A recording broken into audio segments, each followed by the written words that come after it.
What's up, guys? Welcome back to Gaming News Weekly.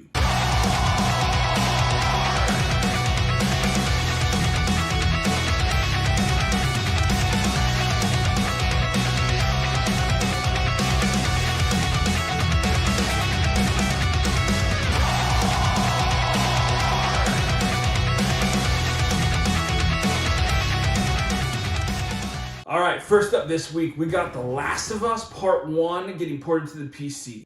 And it went so not good. Oh, okay, Sony is gonna hit the roof on this one. So when Last of Us 1 got ported to PC, it sounds like Iron something Studios ported it. And it got delayed, and then it came out, and it's terrible. Absolutely terrible. It has been getting destroyed on Steam. Absolutely destroyed. First people were angry, and now they're kind of laughing at it.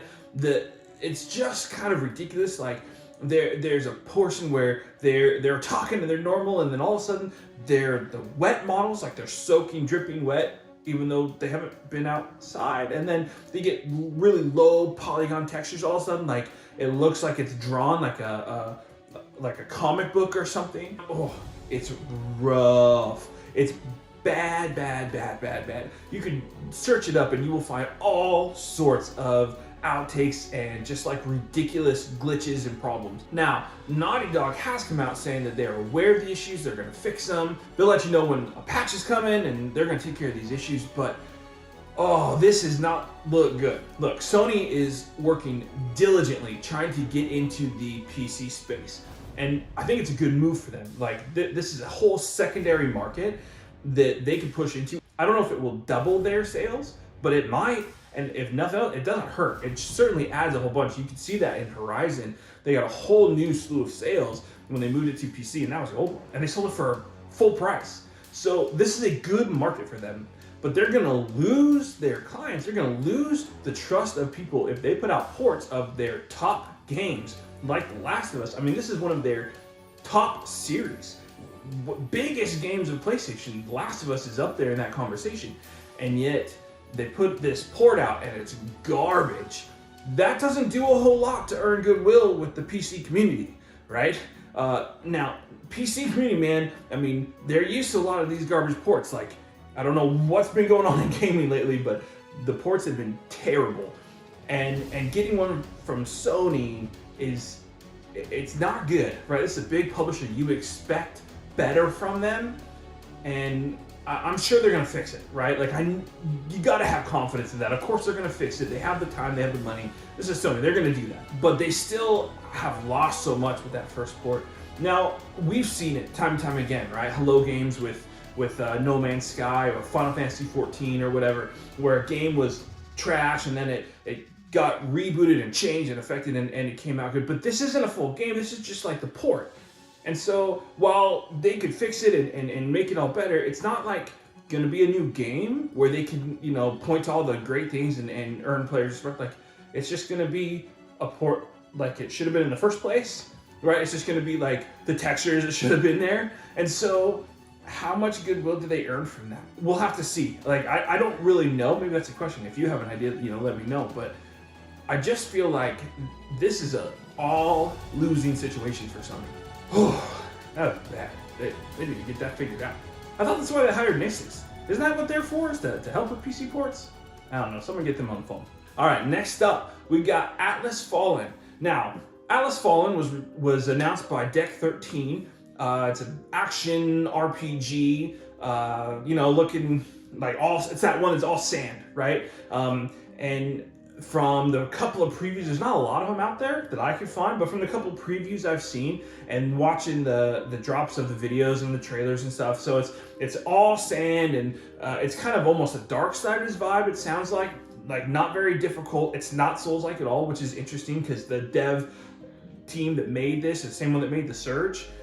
So you'd think maybe they'd go a little more difficult or more Souls-esque, but it's not. It doesn't sound like anyway. So it's got a cool view to it. I think the way it looks is cool. The aesthetics are fun, but how it plays, to me it sounds like Darksiders looked cool, but I got bored. I never finished those games. I just got bored. And so that worries me a little bit with this one because I'm intrigued by it, and I think like there's a good chance it could be cool. But if it's gonna play like Darksiders, I just know I'm gonna get bored and not finish it. So I don't know, man. But all that, it was they announced a release date for May. I think it was 13th, might have been 17th, but whatever. Maybe it was 16th. I don't know. It was somewhere in May, right? And then I mean that was what, a couple weeks ago. It hasn't been that long. And then today it came out. Oh no, they're delaying the game to August 10th. Honestly, that's probably a good move.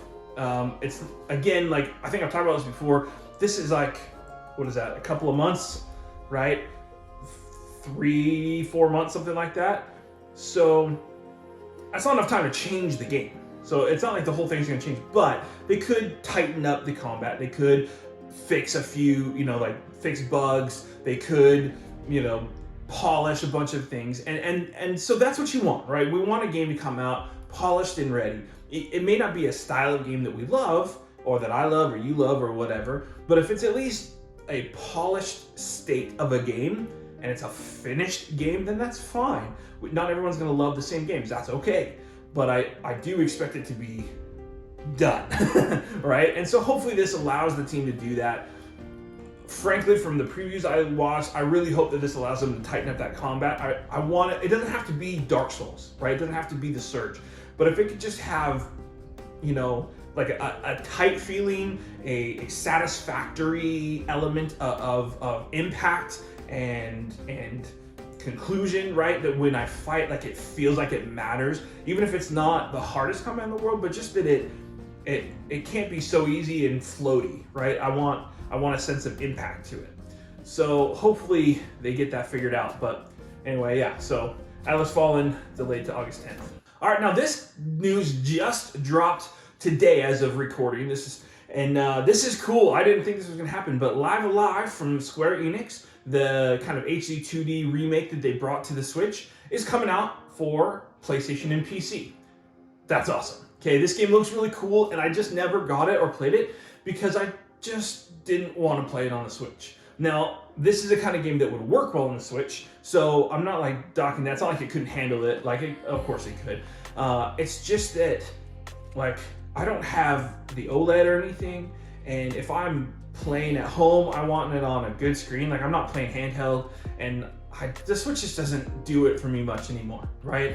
And so I wanted this game, but it just wasn't at the top of my list. Like maybe one day down the line. But coming to PC and PlayStation, first off, they get discounts where Nintendo like never does, and also I just like them better, right? And so I'm excited. I think this is gonna be awesome. This is a good chance for the game too to get like a second market, right? A second group of people to buy it. And some people are gonna double dip. I watched all over Twitter. There's tons of people saying, "Oh, I'll buy that again. Oh, I want the trophies," or whatever. And so that's good, right? You want games like this to be rewarded because you want more of them, or at least I do. I love the HD 2D style. I love the remaking games. I know some people are getting tired of that.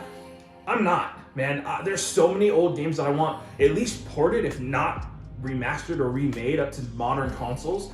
And so this Live Alive doing well, and RE4 doing amazingly well. Like all of these remakes, I mean, what was the other one? I lost it. The other horror one, I mean, there's so many games that are getting remade, and the more of them that come out that are good, that get good reception, the more chance there are that the bunch of the other ones, I mean, like, can you think of some, like Terranigma, Illusion of Gaia, like that team is gone, but somebody's got to own the rights. I want those. What about Chrono Trigger? Like, bring me that to PlayStation, with trophy support. Like, there's so many old games that I loved growing up that I would love to have able to experience it now on a modern console. So here's hoping it does well on these systems. It seems like it did pretty well on the Switch. So this is only a bump. And, I think this is a good thing. It gives more eyes on it too, more people the ability to play it. And that's always a good thing. So Live comes to PlayStation and PC April 27th, so not too long. All right, next up, Tears of the Kingdom. Man, People are going bananas over this. So here's the deal, right? It came out, and Aonuma, or however you say his name, did like a 10-minute gameplay where he talked about new mechanics of the game and how it's going to work. Basically, if you love Breath of the Wild, you will probably love this even just a little bit more. There's a lot of cool things. They talked about a fuse technique.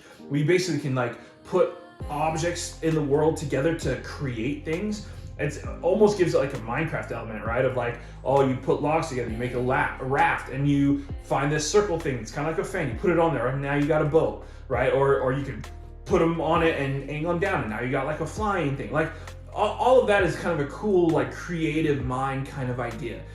It did show that you still have weapon breaking, right? There's still durability.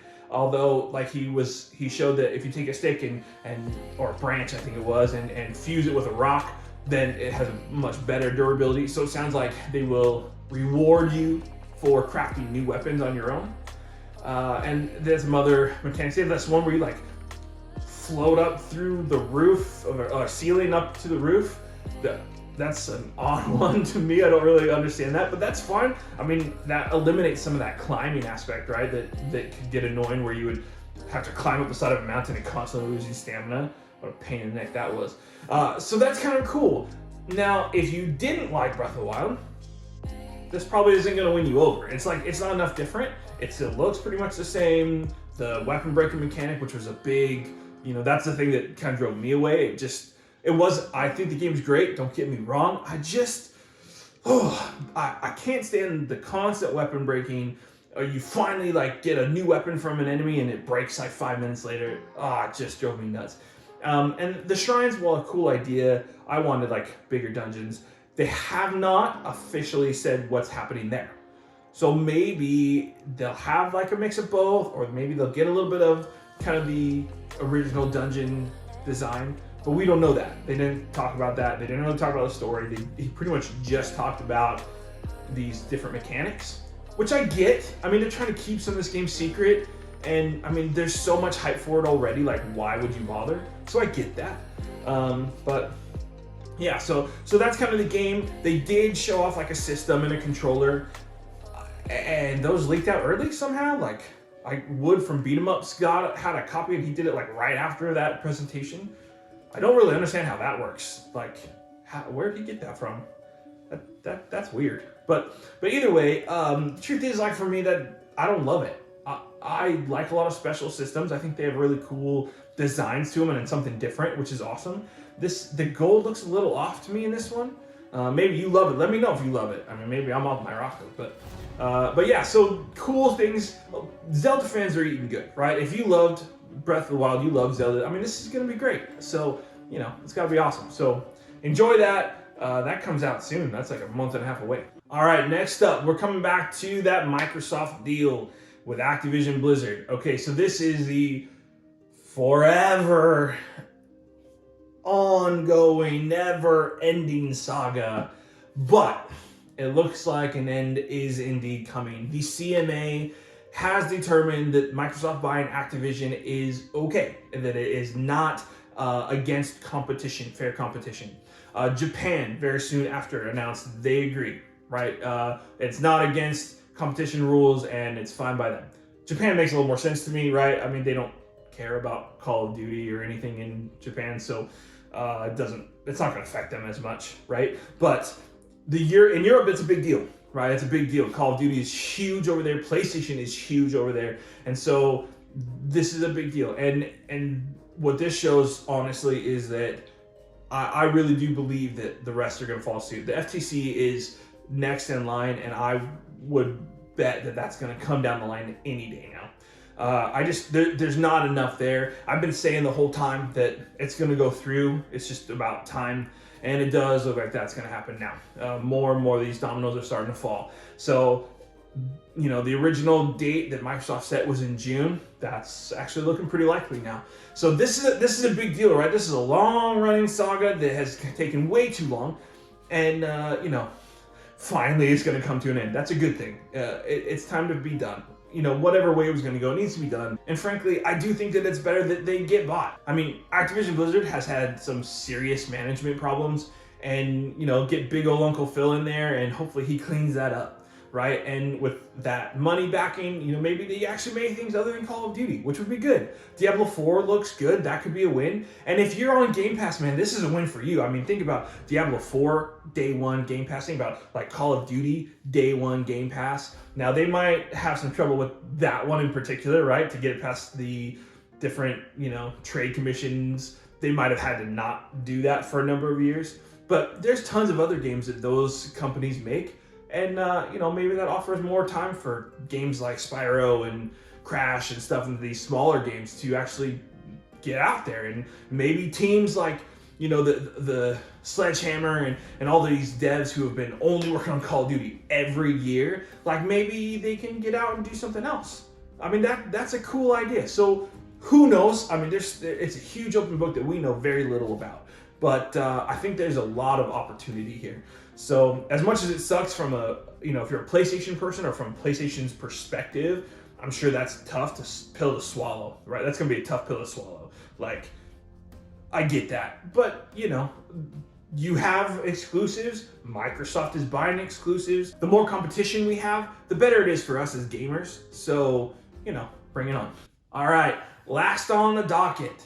And this is a big one. So, over the course of the week, it was kind of like a bunch of dominoes lining up and then the little kid walking by and knocking them down. And that, of course, I'm talking about E3. Now, yeah. Okay, so here's the deal with E3, right? If you haven't heard, here's what's going on. First off, a while ago, we've known this for a while, Sony wasn't going to participate. They haven't for years. It made sense. Microsoft, nope, we're not doing it. Nintendo follows suit, nope, we're not going to be there.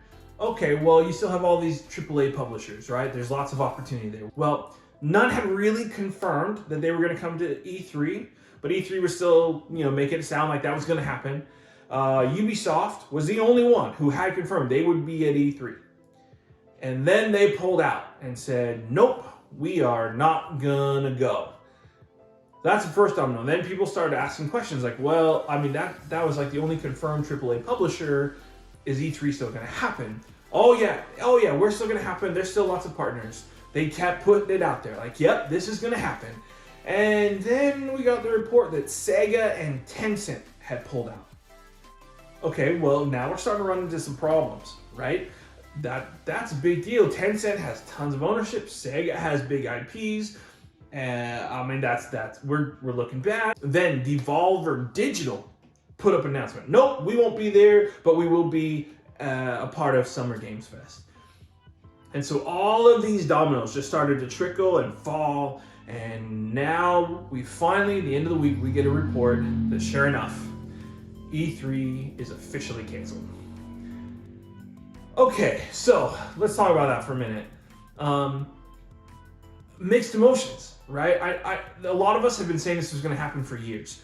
You know, between their own screw-ups, with people getting doxxed, and then you know issues with the game floor and not making enough money, and the cost for the publishers, the millions of dollars that publishers paid to be a part of this, you know, event, opening up to public and having it be crowded and lots of trouble. Right, it was an exciting thing, and it was a cool thing. And people who never got a chance to go, I never got to go. And if that was something you wanted, that is a huge event in the gaming space. It's just gone, right? At the same time, we've been moving more and more and more into full digital presentations, right? Pre-recorded. I mean, think, you know, the Sony State of Play, the Nintendo Direct, the what was that? Xbox. What did they call that last one? Developer Direct or whatever, right? I mean, every publisher, Ubisoft Forward, Devolver Digital has one too. What do they call theirs? I don't know. But like all of these publishers have their own YouTubes. They don't have to pay for it, right? They have their own social media. They can do a live stream on Twitch. I mean, there's so many options for them to get their games out in the public.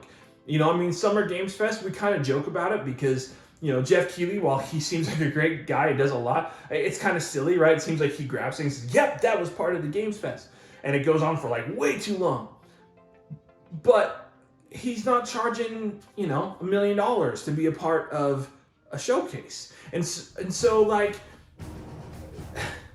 it just kind of makes sense, like E3 couldn't continue as it was, and it didn't seem like they were going to move on. It didn't seem like they were evolving at all. If you think about when we had COVID going on, all of these companies were revamping and changing their structure and making things work to make something happen despite like all the challenges with COVID. And when E3 tried to come in, it's like they didn't know what they were doing. And they didn't have a plan. And that's a problem, right? You have to be able to adapt and change, and they just weren't. They just didn't understand what they were doing, and they caused too many problems and hurt, goodwill with, I bet you money that a lot of that is why Sony pulled out. Between the money, the cost of going, and then the problems with the administration, like why would you go? And so it sucks in some ways as a consumer, right? That blocked period of like 1 week of just announcement after announcement after announcement is super awesome. And I do hope that Summer Games Fest and however else these companies do this, right? Whether they just all plan their own showcase or they join with Jeff Keighley and try to, schedule it, or how they do it. I hope that they can condense it, that like 3 months where you get one every other week or whatever, that it was too much and too widespread. If they could just condense it a little bit, that'd be great. But at the same time, like if we got a showcase every week, I mean, that would be exciting, right? We'd be talking video games all the time. So I don't have a problem with that. But, there's just, it's an end of an era, right? And even though that era seemed like it ended a couple of years ago, it's just like officially announcing their comeback and then having to officially say it's not going to happen, canceling E3, and the reason they cite is for lack of interest. And so that is kind of the nail in the coffin, right? I mean, that just seems like that's it. E3 is officially dead. It's gone. It's not coming back. And while it makes sense that happened, it was kind of expected at this point, I still think it's kind of a bummer, Like, E3 was a lot of fun.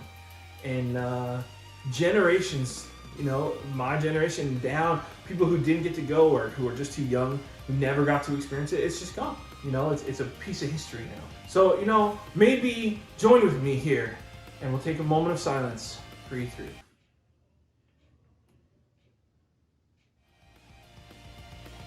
All right, well, that's it for me. Thanks so much for watching. If you enjoyed the video, hit the like button. That helps out a ton. It means a lot to me. And if you're new around here, subscribe to the channel. And we'll keep going. We got news every week.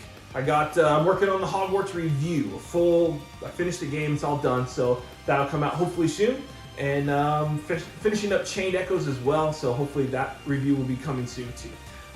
Let me know in the comments what you thought. Anything I missed, important gaming news you see. And we'll catch you on the next one.